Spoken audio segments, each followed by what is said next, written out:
আমরা যেভাবে কাজ করে থাকি বোরিংয়ের জন্য। তো আসসালামু আলাইকুম, স্যানিটারি অফ নোয়াখালীর পক্ষ থেকে আন্তরিক শুভেচ্ছা অভিনন্দন। তো প্রতিদিনের মতো আজকেও শিক্ষণীয় যে কাজের ভিডিও, বিশেষ করে আমরা এখানে 3টা 1 ইঞ্চি পাইপ দ্বারা আমাদের বোরিংয়ের কলম পাইপগুলো সেট আপ করে নিচ্ছি এবং এখানে আমরা ট্যাপ দিয়ে পেঁচিয়ে নিচ্ছি। সাথে আমরা পিভিসি সকেট দ্বারা সেট আপ করবো।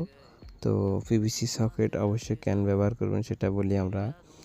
পিভিসি সকেট যদি আপনার 100 ফিট পর্যন্ত হয় অবশ্যই ব্যবহার করতে পারবেন।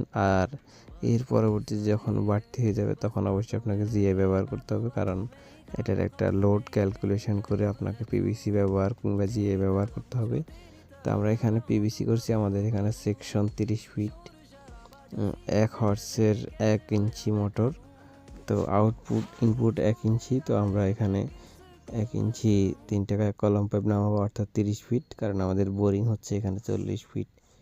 তো আমরা সম্পূর্ণ কাজটা আপনাদেরকে দেখানোর চেষ্টা করব। আর হচ্ছে আমরা এখানে জিআই জ্বালাই এলবো, অর্থাৎ রেডিউসারের সাথে এলবোকে ঝালাই করা হয়েছে পিতল ওয়েল্ডিং করে।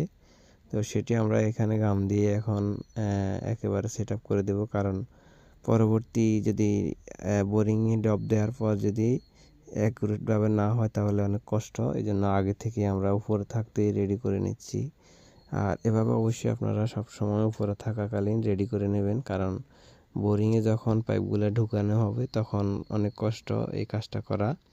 তো উপর থেকে করে ফেলতে পারলে আপনার জিনিসটা চেক হয়ে গেল এবং সাথে আপনি নিশ্চিত হয়ে গেলেন যে কাজটা অ্যাকুরেট হয়ে গেছে। আর আমরা এখন এই যে বোরিংটা, এটা আমি নিজেই বোরিংটা করেছি। বোরিংটা হচ্ছে 42 feet, 3 inch boring, 2 inch pipe এবং ফিল্টার। আর সেখানে আমরা 1 ইঞ্চি কলম পাইপ দিচ্ছি এবং 1 হর্সের মোটর দ্বারা এখানে পানি উঠানো হবে। এটা একটা একতলা ভবন।